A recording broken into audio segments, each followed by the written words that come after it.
Okay, let's jump right into this explainer. You know that overwhelming, everyday push we all feel? That constant pressure to make personal sacrifices for the planet? I mean, from the second you wake up, you're just bombarded with messages telling you to reduce your emissions, buy greener stuff, and shrink your impact. It's literally everywhere. But where exactly did this intense focus on our individual, everyday actions actually come from?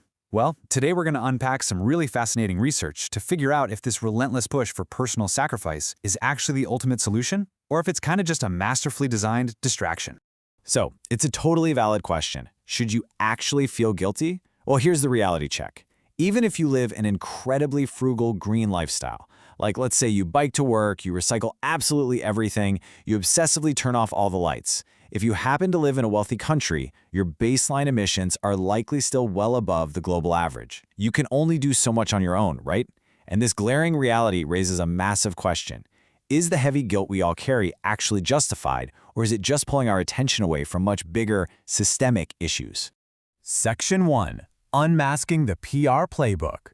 To understand exactly why we feel all this guilt, we kind of have to play detective for a minute. Let's look back at how the very concept of a carbon footprint was manufactured and pushed out to the public, because, spoiler alert, it didn't just appear out of nowhere. The idea actually started innocently enough back in the 90s. A couple of Canadian researchers coined the term ecological footprint simply as a scientific metaphor, just to describe humanity's overall impact on the Earth. But watch what happens a decade later. In 2004, the oil giant BP totally hijacked this academic concept. They launched the very first personal carbon footprint calculator and promoted it everywhere. And today, researchers note that the fossil fuel industry spends roughly $100 million a year on marketing campaigns specifically designed to push this idea of individual responsibility.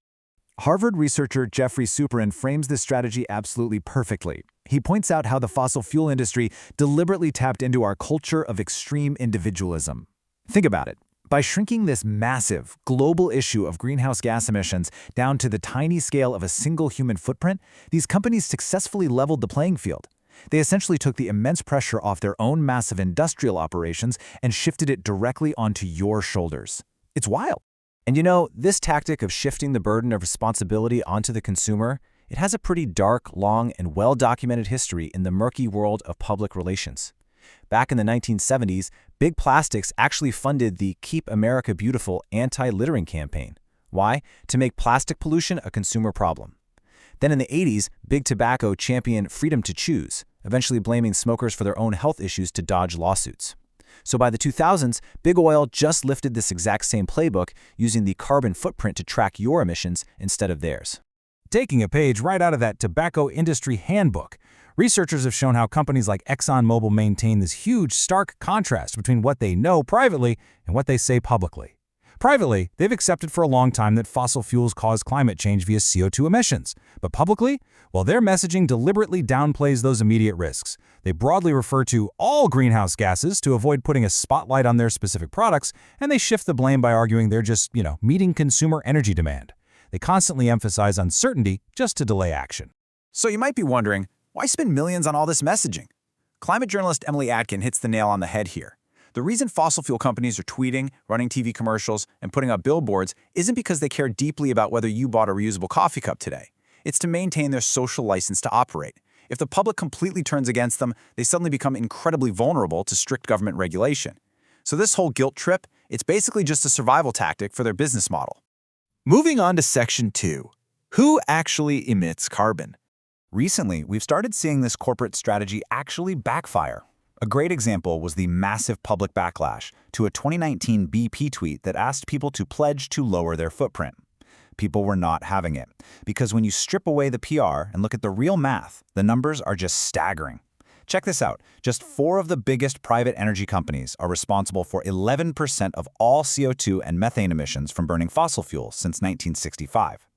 And when you add in the major state-owned companies globally, just a tiny handful of corporations account for an overwhelming percentage of historical emissions.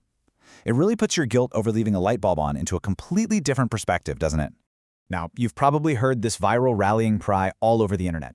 100 companies are responsible for 71% of emissions. It's the kind of stat that can make individual action feel totally useless. But there is a really crucial catch to this data that we have to talk about. That 71% actually includes the emissions from the fossil fuels that we, the customers, ultimately burn. to heat our homes, drive our cars, and power our businesses. The extraction is totally on them, for sure, but the consumption part is highly intertwined with all of us.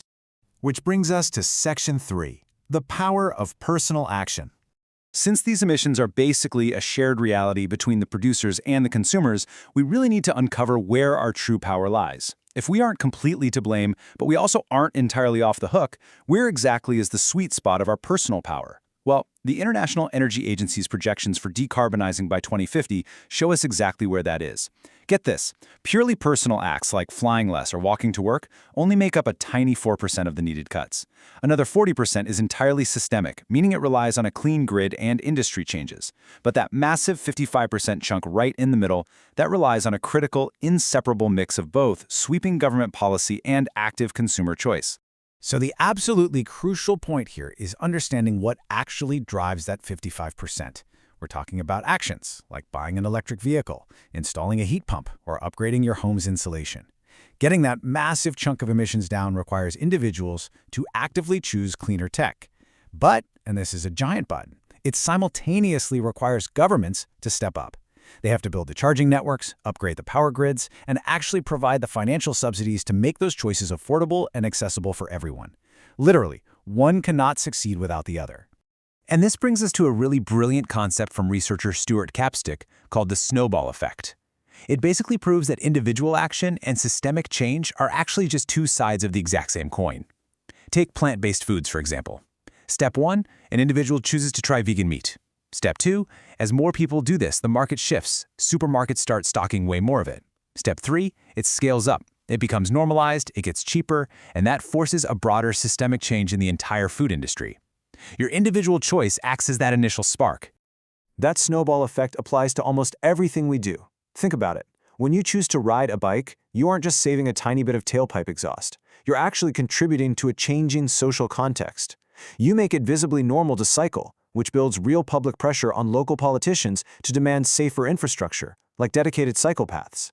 And then that new infrastructure makes it easier for the next person to leave their car at home. It's a chain reaction. So really, the most impactful personal actions you can take actually involve using your voice, voting, writing to your politicians, and talking to your community. So, bringing it all back to our big question. Just because massive corporations have spent decades running PR campaigns to guilt us, does that mean we're totally off the hook? Well, the answer from the data is a resounding no. While we absolutely 100% must reject the deceptive corporate guilt trip that's just designed to delay regulation, we also have to recognize our own leverage. Our consumer choices, especially for those of us living in richer nations, are the very catalysts required to force broader economic and political change. Because at the end of the day, systems do not change in a vacuum. I know it's so easy to throw our hands up, point to those 100 corporations and say, I'm just a helpless drop in the ocean, the system needs to change. But guys, the system is made up of all of us. The infrastructure simply won't shift unless the demand forces it to. So instead of letting manufactured guilt paralyze you, I want to leave you with this. What is the biggest, most undeniable systemic change you can demand with your choices and your voice today?